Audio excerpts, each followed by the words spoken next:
រឿងមេដឹកនាំអ៊ីស្រាអែលពេលធ្វើដំណើរទៅណាគឺគេរៀបចំសន្តិសុខនិងការពារសុវត្ថិភាពដូចមេដឹកនាំអាមេរិកចឹង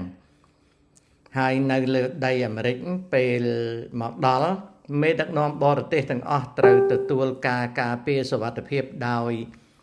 Secret Service គឺភ្នាក់ងារសម្ងាត់នៃប្រទេសអាមេរិកតែ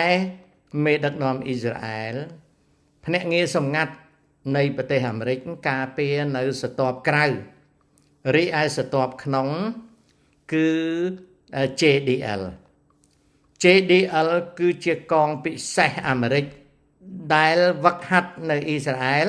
ហើយមកប្រចាំការនៅលើដីអាមេរិកជាពិសេសក្រុងញូវយ៉កតែម្ដងសូម្បីតែភ្នាក់ងារសម្ងាត់អាមេរិកបើមិនគោរពច្បាប់ទេគេបោះចេញក្រៅភ្លាមពួកវាការពារមេវាសម្បើមណាស់